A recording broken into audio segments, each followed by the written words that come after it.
Start recording is not working. Oh, yes. Okay. So good morning, everybody. So this is the fourth class we are discussing with microprocessor and computer architecture. So in the previous class we discussed about the processor modes. Okay. So mainly we have a 7 processor modes. So let me open the PPT. So just I'll give overview of all the 7 processing modes. So in the architecture, mainly we have 7 processor modes. Out of 7, there are 6 privileged modes. Those privileged modes are abort mode, fast interrupt request FIQ. Interrupt request is a normal interrupt request mode. Then we have supervisor mode, system mode and undefined mode, and we have one non-privileged mode as user mode. So user mode is an unprivileged mode under which most tasks run. Usually what we are doing all those under the user mode. And we have 2 interrupt requests. One is a fast interrupt FIQ and one is the low priority interrupt request, that is IRQ. So now what is a supervisor mode here? Supervisor mode entered on reset and when a software interrupt instruction is executed.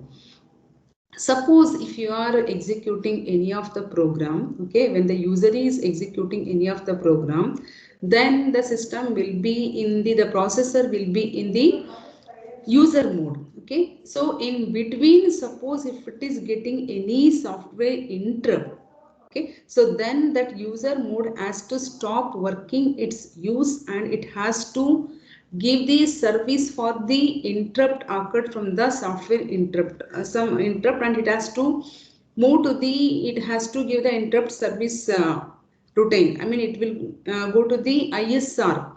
Then that ISR, either it can be some operating system where it has to work, the operating system has to solve those work. Okay, so then it will be in the supervisor mode.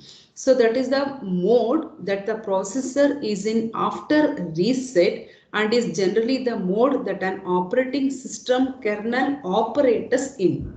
Okay, so that is the supervisor mode. Then system mode is a special version of the user mode. So where we have at last system is a privileged mode using the same register as user mode.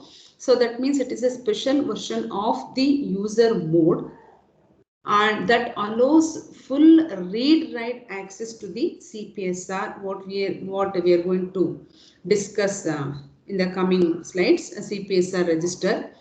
Next, undefined mode. Undefined mode is used to handle the undefined instruction. Okay, so I mean that when the processor is encounters an instruction that is not undefined or not supported by the implementation, then it is using the undefined mode. And we have abort mode used to handle the memory access violations. Okay, so when it is not able to access the memory, so then that time it will be in the abort mode. So these are all the 7 different modes, I mean the processor modes. And again we'll continue with the modes itself with the registers. Okay, what are the different registers we are using and when the processor is in that particular mode. So now this completes the previous slide. So now I'll move to the register bank, and in this particular class we are going to discuss about the register bank. Okay, anyway we have started with the ARM processor. So what are the registers, different registers we are using in the ARM processor? So I hope it is clear about what are the different modes of the ARM processor. Okay, 7 modes are in the ARM processor. Then we need to see what are the different registers are used in that particular processor modes. The data items are placed in the register file, and you know that whatever the variables and data are should be placed in the register file. What is a register file? Okay, we might have discussed the register file in the previous semester. Register file is a storage bank. Okay, it is a storage bank. It's a memory made up of 32-bit register in the ARM processor. Since the ARM core is a 32-bit processor, most instructions treat the register as holding signed or unsigned 32-bit values. And the signed extend hardware converts 8 signed 8-bit and 16 numbers to 32-bit value as they are read from the memory and are placed in the register. And ARM instruction typically have two source register. We'll call it as RN and RM. R stands for register here, and a single register, and that is known as a destination register or D. Okay. So the source operands are read from the register file using the internal buses A and B. Okay. So now I'll move to the Anchor's video for the registers. So in this video, sir has explained what are the register. Okay, what are the, how many registers are there, the width, the length of the registers, and what are the special register, what are the common register, and which of the registers are used in the processor modes. Okay, so there are 7 processor modes. So what are the registers we are using in each processor modes, and we are discussing the current program status register with the block diagram, which is very important for the examination point. And also here we're discussing the complete ARM register set and how it is the changing mode of on an exception occurs. Okay, and please listen see the watch the video carefully, because maximum the very important topic is covered in this case about the CPSR and SPSR register, and obviously we'll go through the abbreviation of all these registers.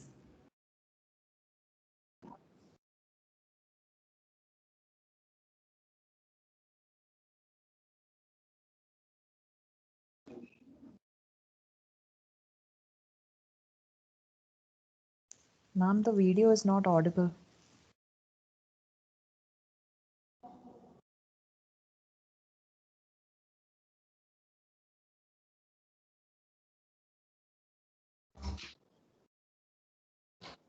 Modes in which the ARM processor executes. Today, we'll understand the register I hope bank. now it is audible. Yes? Yes, ma'am. Nice. Our discussion on understanding the ARM processor. Till now, we have understood the architecture of ARM processor, the block diagram, and the different modes in which the ARM processor executes. Today, we'll understand the register bank. As you are seeing in the block diagram, it is shown that the ARM processor contains the register bank. Unlike the other processor, we call the register set. Why we call it as a register bank is what we need to understand. We know that the ARM processor is a 32-bit processor. The instruction is of size 32-bit. The data which is used is of 32-bit. So the register also is of 32-bit. Here we have totally 37 registers which act as a register bank. That means that all the 37 registers are not given to the user at a time for execution. They are segregated so that it can serve all the modes of execution. What it is, we'll understand now. First, we'll segregate the registers, then we'll understand how it is used in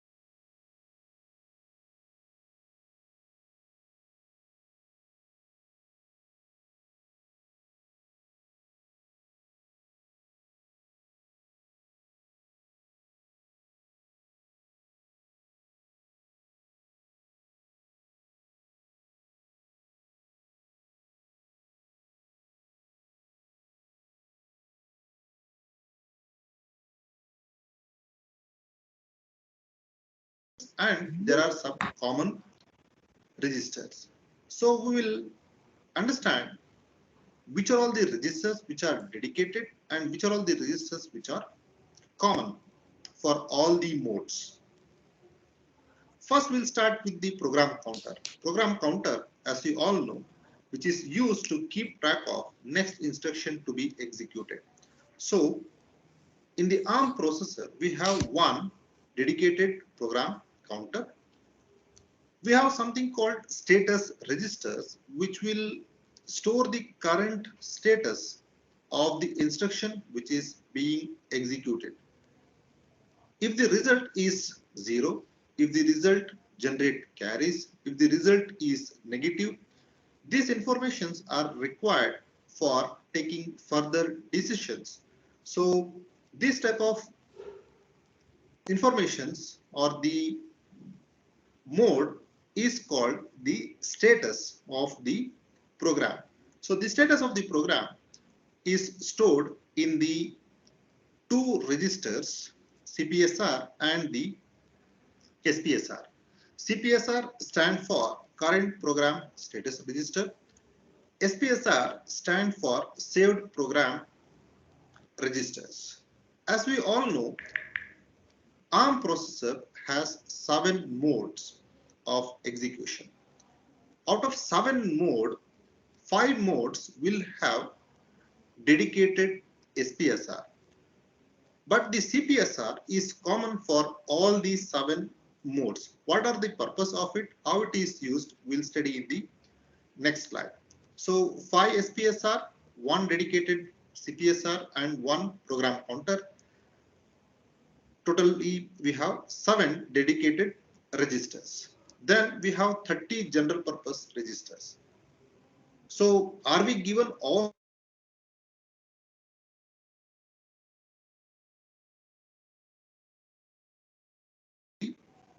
program? Still they are divided and it is given to the different modes. At a given point of time, if the program is executing any mode, it will have only 13 general purpose register which are numbered from R0 to R12. There are few more registers for each mode. One is called the stack pointer, another one is called the link register.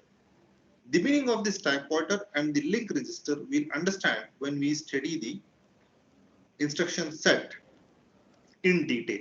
For time being, we'll understand register number 13 is used as the stack pointer, register number 14 is used as the link register. Each mode will have its own dedicated stack pointer and the link registers. Register number 15 is used as the program counter.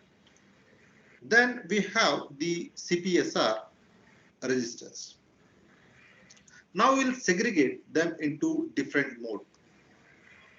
So coming to the user and system mode, register number R0 to R12, which is common for all the mode, is used by the program which is executing in the user mode or the system mode. We have dedicated stack pointer, register number 13, dedicated link register, and the common program counter and the CPSR. This R15 and CPSR is common for all the modes. Users and system mode will not have the SPSR register. Coming to the IRQ mode, supervisor mode, abort mode or the undefined mode, again they will use the first 13 registers R0 to R12, which is common for the users and system mode as well as these modes, but each mode will have dedicated stack pointer register number 13, that is stack pointer is duplicated for each mode. R14 dedicated, again it is duplicated for all the modes, then common R15 and the CPSR. Here this mode IRQ supervisor abort and the undefined mode will have dedicated SPSR. Then coming to the highest priority mode, the only difference between the first 4 modes and the FAQ is that it will use R0 to R7 in common, but it will have dedicated 5 more register R8 to R12. It is duplicated here. The R8 to R12, which is used in the other modes, are not used here. R8 to R12, 5 extra register and 1 dedicated stack pointer, 1 dedicated link register, and 1 common program counter and CPSR, which is used in all the modes, are used here, and we'll have dedicated SPSR. So if we summarize the total number of register, we have 1 program counter which is common, 1 CPSR which is common for all the modes, 5 SPSR for all the privileged mode except the system mode, 8 general purpose registers which are numbered R0 to R7, which is used by system, user, IRQ, supervisor, abort and undefined mode. Then we have 5 more general purpose registers R8 to R12, which is used in the first 6 modes, but which is not used in the FAQ mode. FAQ will have separate general purpose registers which are numbered from R8 to R12. R8 to R12, these 5 registers are duplicated twice. Then we have 6 stack pointer for all the modes. Then we have 6 link registers for all the modes. So totally we get 37 registers. So this is how the total. Students, I hope it is clear. So sir is explaining here that together we are using 37 out of 37, and it's not like that we have 37 different register. So some of the registers are common and some of the registers are dedicated register. This for example here R0 to R12 is actually the not R0 to R12, R0 to R7 register is common register which are used in all the modes. But we have the register here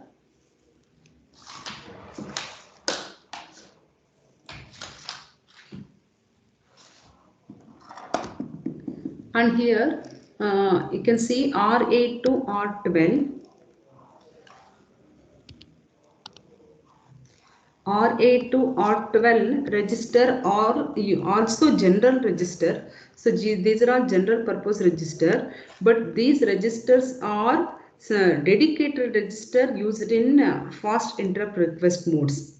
And here in this case the R0 to R12 are the general purpose register and common register used in user and IRQ, this modes as well as these 4 modes. So together now here you can see how 37 registers will come together. So one PC is a program counter, and definitely you know what is a program counter. Program counter is a common register in all the supervisor, all the modes.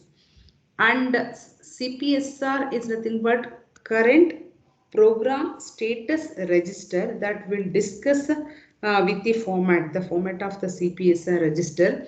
That is also common. Next we have saved program status register. We have this is used only in all privileged mode. See, user and system modes are not the privileged modes, and these are the privileged modes. In these 5 privileged modes, we are using the same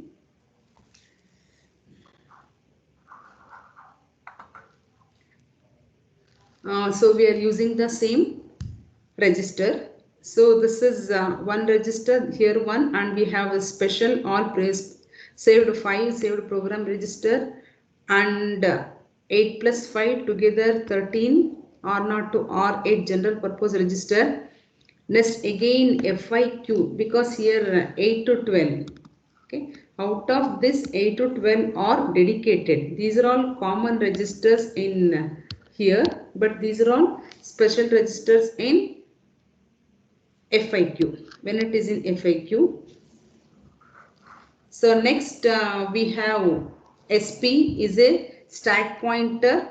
We have dedicated stack pointer in all the modes, all 6 modes, and 6 link modes. Here 6 means user and system. Only the difference here in the user and system with the registers.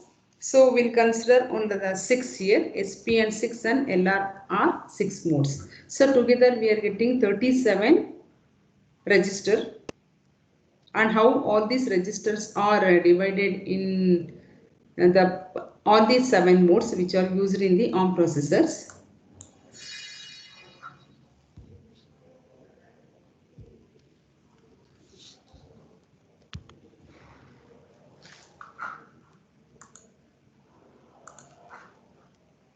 The 37 registers are segregated. So this diagram will explain, or it will summarize the whatever we discussed till now. In the user mode, we have R0 to R12 general purpose register, dedicated stack pointer, dedicated link register, and the common program counter and the CPSR. In the FIQ, we have R0 to R7 dedicated common registers, R8 to R12 the duplicate set of registers which are not common for all the modes. So this diagram summarizes the previous table what we saw in the last slide. Coming to thumb state, if the system is executing in the thumb state, only the lower register R0 to R7 is used. R8 to R12 registers are not used in the thumb state. Now we'll understand the usage of CPSR register and the SPSR registers, how they are used. CPSR register is common for all the mode, whichever mode the system is executing. CPSR is common for all the modes. That means that it will store the current status of the program, whether the result is 0, negative, generating overflow, or any other information which are required is stored in the CPSR registers. And also we understood that each mode will have dedicated SPSR except the user and the system mode. Whenever there is a shift in the mode, the content of CPSR is copied to SPSR. Once the shifting happens, once the mode completes its operation, when the previous mode is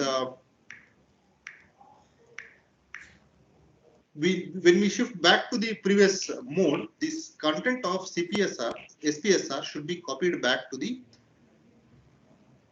CPSR. For example, you can see here, if the system is in IRQ mode, if it is serving in the IRQ mode, if a FIQ request arrives, then the processor will shift from IRQ mode to FIQ mode. So the CPSR of the IRQ mode, when it is executing the IRQ mode, will get copied to the SPSR of the IRQ mode, and the processor will serve the FIQ request. Once the FIQ get completed, it should shift back to the IRQ mode. So before moving back to the IRQ mode, the content of SPSR will be copied back to the CPSR. Once the CPSR get back the previous content, then the IRQ mode will resume its working, right? So this is the purpose of CPSR and the SPSR. So you would have understood that why we have one common CPSR and 5 different SPSR. So you can see here, the diagram is animated to show that how the context switching takes place. When the context switching takes place, what will happen to the registers which are being used. So currently I am working in the user mode. So I am using all the register R0 to R12, stack pointer, link register, and common program counter and the common CPSR. Suppose if I shift from user mode to FAQ mode, the register R8 to R12 and R13 and R14 of the user is not touched, but the FAQ has dedicated register R8 to R12 and the stack pointer and the link register. Once the FAQ get completed, again user program will continue execution. The original value of the Hello, I hope it is clear what is a banked out register. See how many registers are there totally in ARM processor. So we have 37 register and we have see what are the different 37 register. Of those out of 37 register, 20 registers are hidden from a program at different times. Different times means whenever the processor is in that particular mode. These hidden registers are known as a banked register and identify here which is usually it will be shading in the diagram, and these banked registers will not be available for all available in all the cases. They are available only when the processor is in a particular mode. So we know that we have a 7 modes. Okay. So now here sir is explaining when those banked registers are used with that particular mode. user program is restored in its registers. When user program is executing, if I want to execute in the IRQ mode, all the content in the R0 and R12 will be shifted onto the stack. And the existing R0 and to R12 registers are used for the program which will execute in the IRQ mode, but it will have the separate stack pointer and the link register. We'll have the common program counter and the common CPSR. So what SPSR contain now? SPSR contain the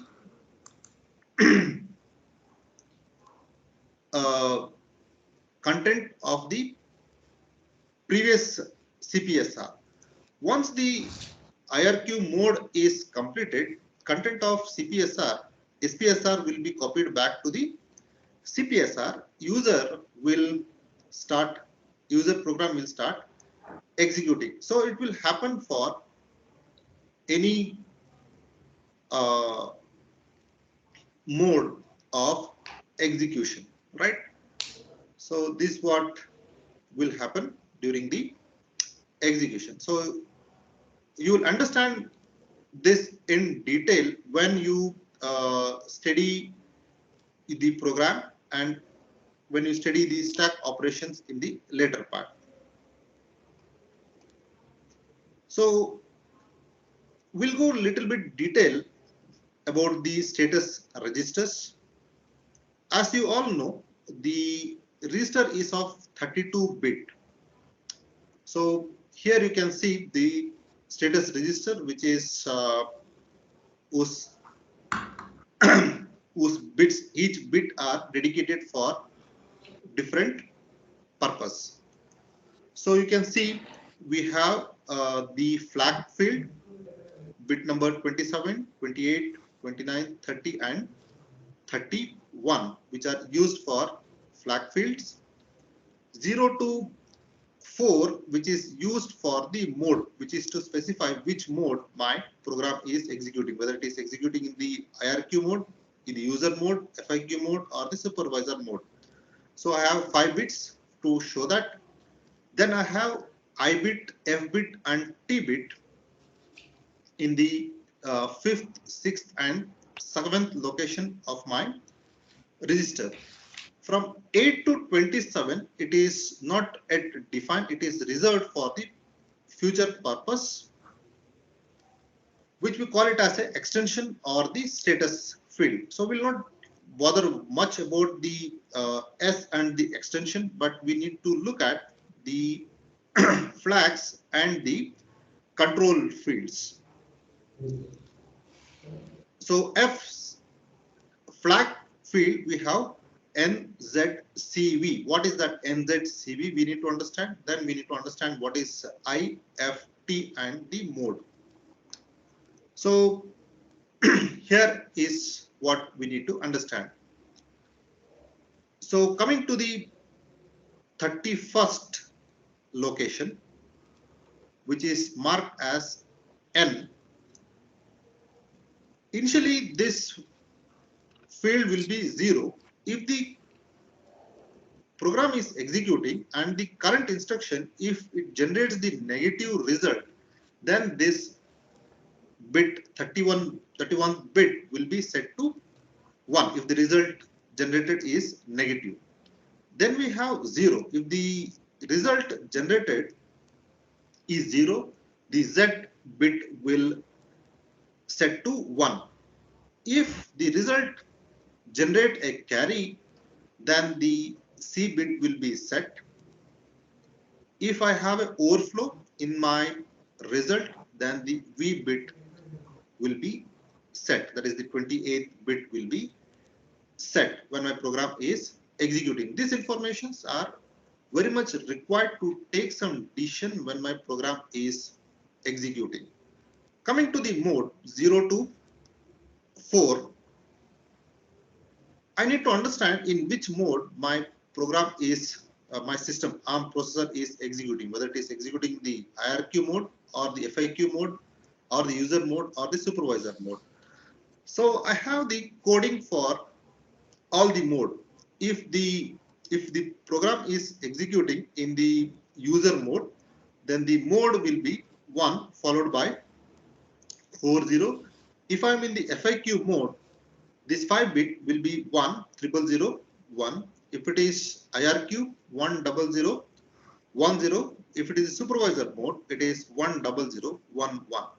So these are all the dedicated bits. This using this 5 bits, I can recognize in which mode my processor is executing.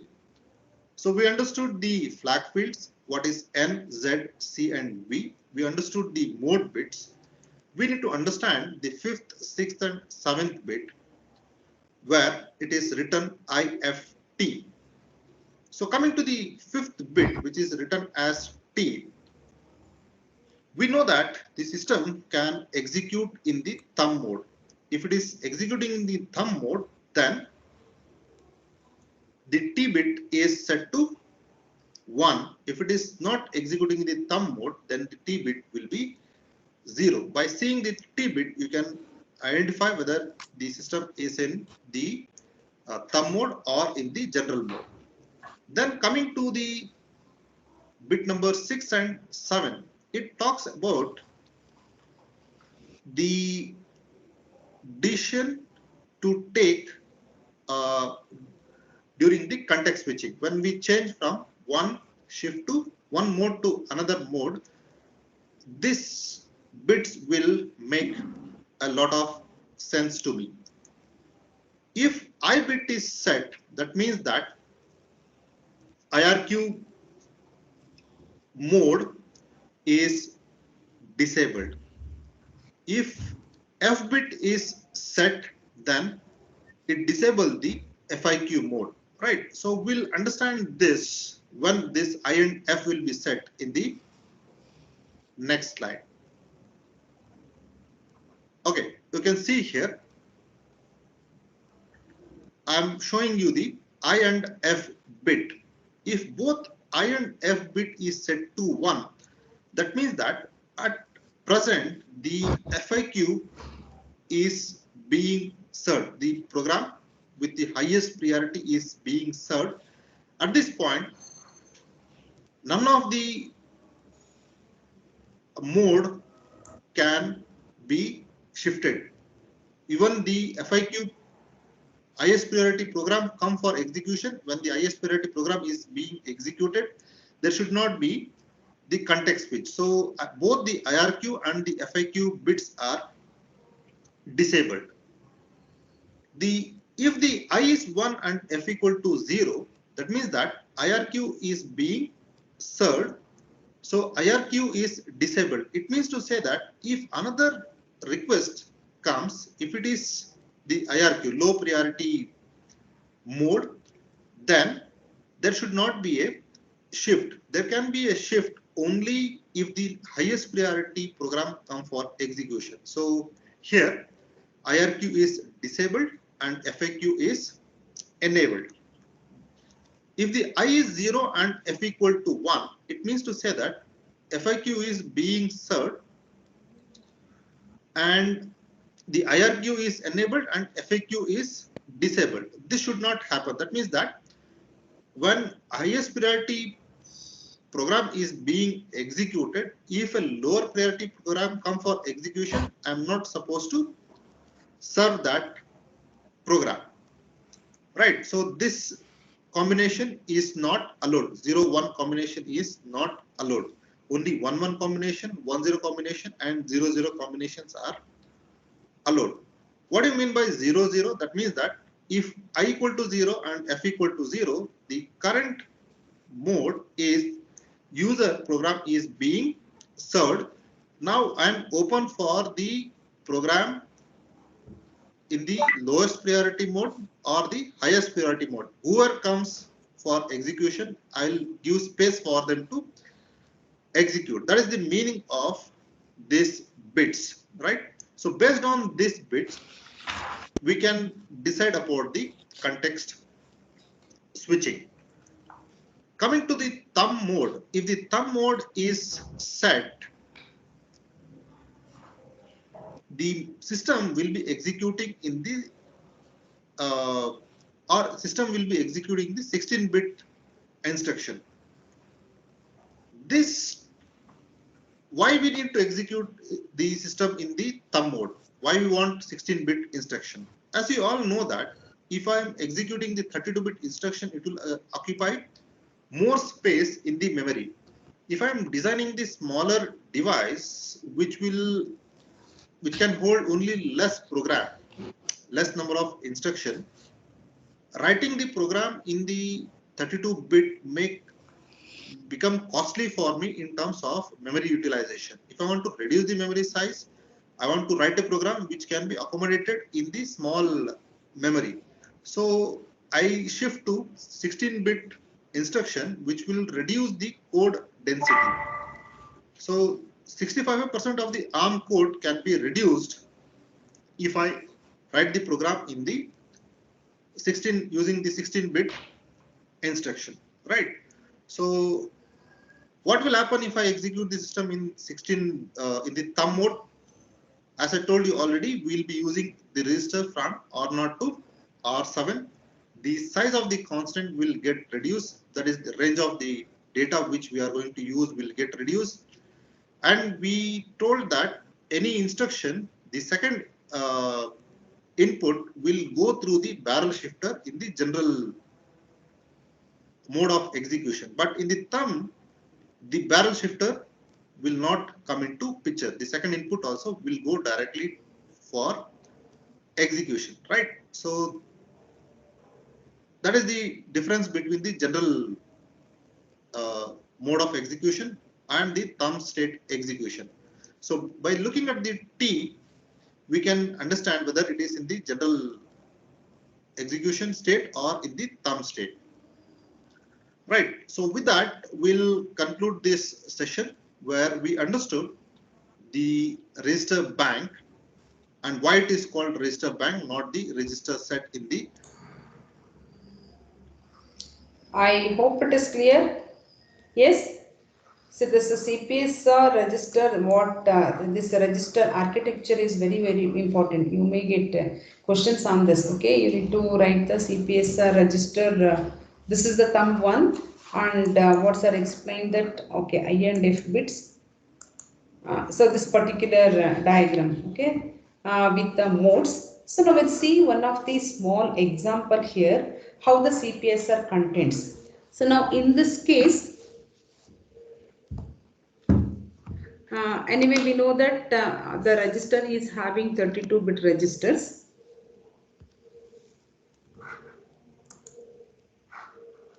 So I'll show one example here. Anyway, and also we have seen the starting 0 to 5 bits. So here the 5 bits are 5 modes, 1 0 0 0 user mode. This is values, inbuilt values. Okay, it is setted values.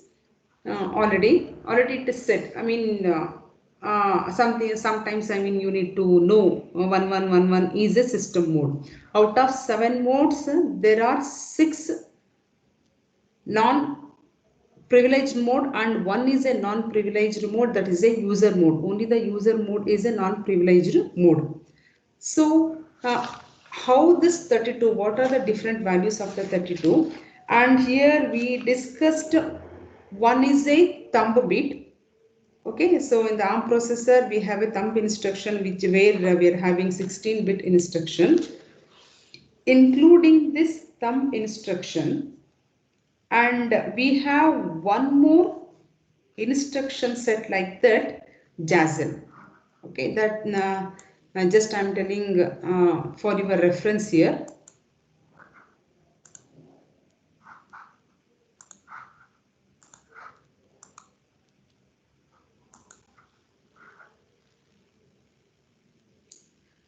So that Jazelle is T means thumb bit. Okay, T means thumb bit.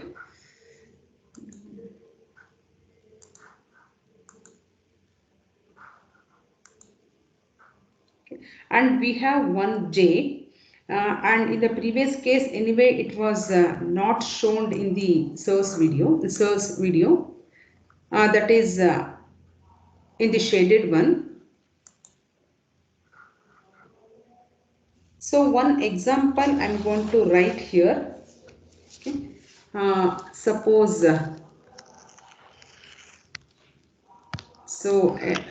consider this is a ARM CPSR register. So how many bits are there in the CPSR register here? We know that there are 32 bits. Okay, 0 to 4 is what? Processor modes. I'll write 10011. This shows this is in which mode. So according to the table, this is SVC. I mean it is in supervisor mode. Next, this is the 5th bit.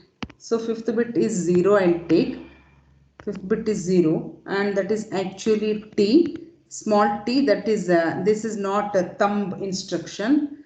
Next, F I'll write. F is actually F is FIQ is enabled here. Sorry, it's a FIQ interrupts are disabled here. So as a, first let me write on. This is the 6th bit, this is the 7th bit, this is I and F. I'll write I is a small, F is capital just because F I have given value 1, and this 7 to 26 this is we will use for the feature purposes, we are not explained. Next I have 27 bit, 27, 28, 29, 30, 29, 30, and it is 31. I'll take it as 0, 0, 1, 0, 0, and these are all for numerical computations, we discuss the flags. Okay, the flags. So I'll write n. What is n? N is a negative. If it is 1, it is a negative. I mean bit 31 of the result is a binary 1. Then NZ capital C V Q. So that means here carry is 1. C equal to 1 means the result causes an unsigned carry. Okay. So now this is the CPSR content. I mean here this particular figure shows the typical value of the CPSR without the JAS. When one more instruction I am not explaining, just we are not discussing this part. Okay, only we are discussing 0 to 7 and it's which starts from 27 to 31. So now when a bit is a binary 1, we use a capital letter in this case. When the bit is 0, we are using lowercase letters. So for the condition flags, capital letter shows that flag has been set. For interrupts, a capital letter shows that an interrupt is disabled. So that means here, if it is C is 1, that particular flag bit is set actually. If it is 1, it is disabled. It can be enabled. Now the FAQ is disabled in this particular case. So now in the CPSR example in this particular diagram, the C flag is only the condition flag set here.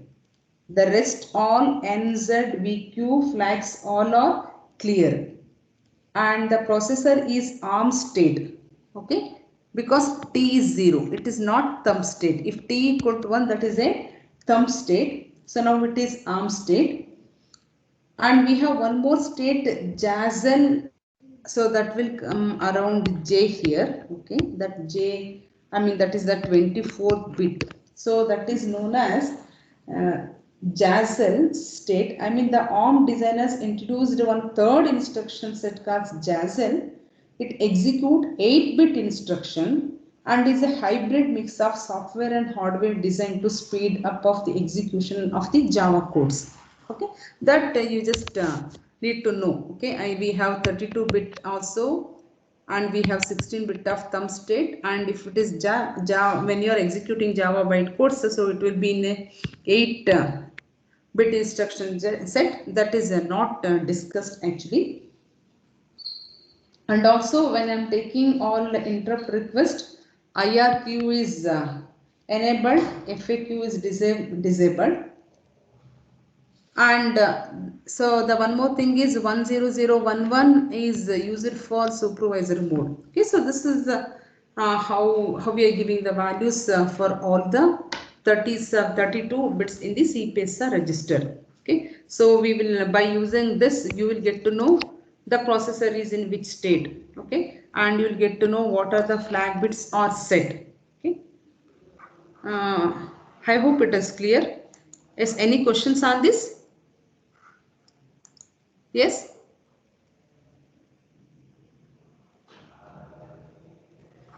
Yes. Anirudh Joshi had written it's frozen. Was it okay now? After that? Okay, we'll discuss the ARM instruction set in the coming classes.